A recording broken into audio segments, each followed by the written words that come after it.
learners, I hope that you are all doing well. Today we will have our lesson, how to save our wetland and how we can take care of it and restore it. And within this lesson we will learn about the wetlands and study case about Wadi Hanifa. We will proceed with Wadi Hanifa case study.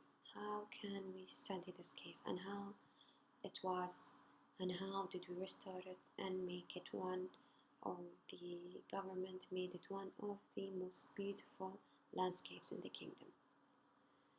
So this is a description. One of the writers or the people that lived in this area, he described this region by saying the following: down by the lake, Hussein al-Dawsari is beaming. Before all this there were no services, here no trails, no routes. Now it's easy. Al-Dawsari stretches his arms wide towards Wadi Hanifa, shimmering amid a dusty industrial suburb in South Riyadh. For years the Wadi was used as a dump. They used to throw their leftovers, their garbage over there. However, in 2002, it became the focus of a long restoration project. So, after it was a dump, in 2002, they decided to restore this region and they formed a project to achieve this goal. However, in November 2010, it won an Aga Khan Award for Architecture. I come here all the time, day and night. Grins, Al-Dawsari grins, which means he smiles. It makes me happy to relax and spend time with my family by the water. Wadi Hanifa is located in the highlands of Hisiya, which means in the mountains, near the mountains or near the lands that they are higher than the sea or lake level. On the Najd Plateau of central Saudi Arabia, it runs southeast for around 120 kilometers. The wadi ends at the edge of the Rub' al-Khali, or empty quarter. This is a desert. More than 40 tributaries feed into the wadi. Tributaries means they are branches of some rivers, little branches of rivers. It has a catchment area covering much of the eastern Najd. This catchment area is more than 4,500 kilometers.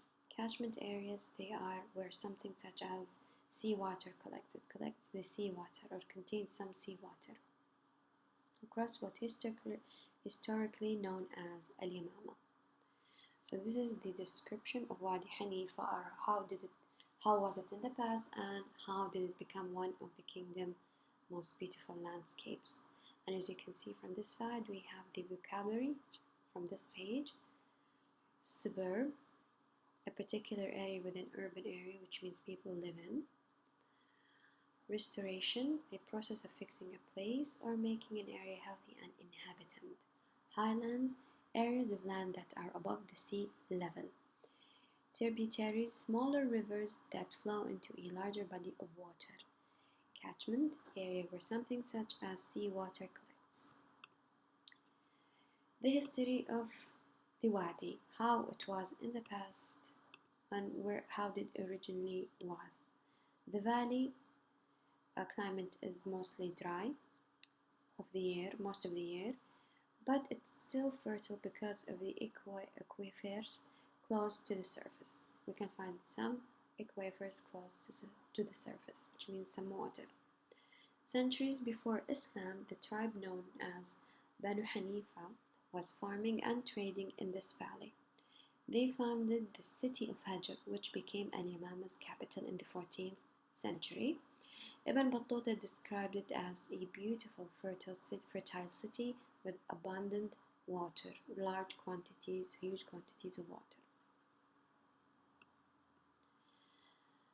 Proceeding with the history, Riyadh grew into a village, then into a town. From early age in the 70s or 1970s, the city industrial activities started to damage the wadi's fragile ecosystem. Stone quarrying cut into the bank. So they placed some quarrying stones which cut into the bank or the land that connects the water. They cut into it. They destroyed it. Construction companies extracted a lot of soil for building work. So this wadi had a soil for some plantation or some vegetation. But some companies, they took most of this sand or most of this soil to build some buildings in that area. So also this destroyed or damaged this region. And also the date palm plantation crowded the flow channel. They planted a lot of date palms, which they consumed most of the water because the date palms, they consume a lot and huge quantities of water, especially in the summer. There was uncontrolled dumping and garbage which caused pollution over there. All these factors led to erosion during the seasonal floods and swept pollutants into residential neighborhood. So all of these factors, they led into a seasoning floods and they swept the pollutants in the residential neighborhood. So the damp and the garbage stretched in the residential areas.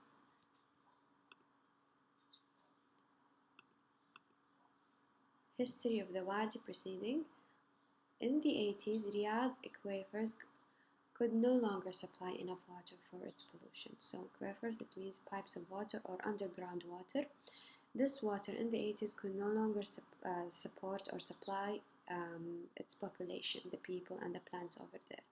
So they had to come up with solution. So the city turned to desalinated water piped 400 kilometers from the Arabian Gulf. So they formed or built a pipe from the Arabian Gulf to Wadi Hanifa. This caused its own problems. So even this way, it wasn't successful.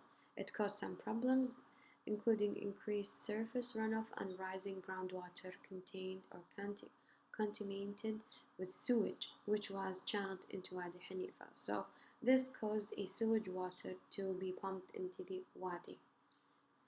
So this had a problem, so they must come with another solution. Between the years 1975 and 1984, the city developed a wastewater treatment plant at Manfuha, beside the wadi in southern Riyadh, and it contained or contaminated the wadi. So this caused a pollution or polluted water into the wadi. Restoration of the wadi. How did they fix and restore the wadi and how did they clean it? In 2000, a person called Saleh Al-Faizi, he was a director of the Wadi Restoration Project, headed a program, its restoration and development. Then he worked with Canadian planners. And UK engineers in the Riyadh Development Authority, and this is what they did, or their achievement. They cleared the garbage from the wadi, graded the landscape,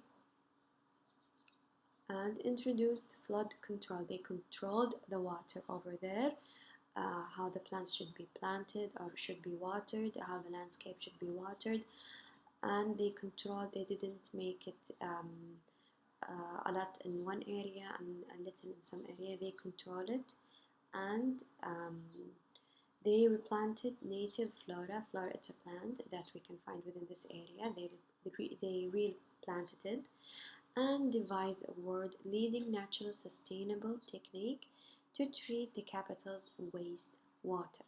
So they devised a world-leading natural, so they got rid of the wastewater in a natural sustainable technique. And today the wadi has a picnic areas. How does it look like? It has a picnic areas and walking trails where people can walk and take a walk over there. And there is street lighting along the pedestrian, which means the place that People can walk safely with no traffic, ample parking, and public restrooms. The area has been planted heavily with indigenous trees and shrubs. These are kind of trees. Indigenous, they are kind of trees. And shrubs, which are small, short plants. Wetland bioremediation. Part of the newly designed Wadi Hanifa is a bioremediation facility. This uses natural process to transform the city's runoff into water clean enough for irrigation and recreation, which they made it naturally to water these plants from its own resource, from its own water. They didn't pipe a water from the Gulf Sea like they did in the past. And this is the bioremediation mean, applying natural processes to repair environmental damage. These are made up of 3 large ponds. They have special herringbone design within each cell and other tiny water plants from a food web. Together with these design features, the plants filter the water, removing harmful bacteria. The water is clear and odorless, which means it's clear, it's not contaminated, or it doesn't have any pollution, and it doesn't have an odor like it was in the past. Thank you for listening, and please do not hesitate to email me if you have any questions or if you didn't understand any part, any word. Stay safe and have a nice day.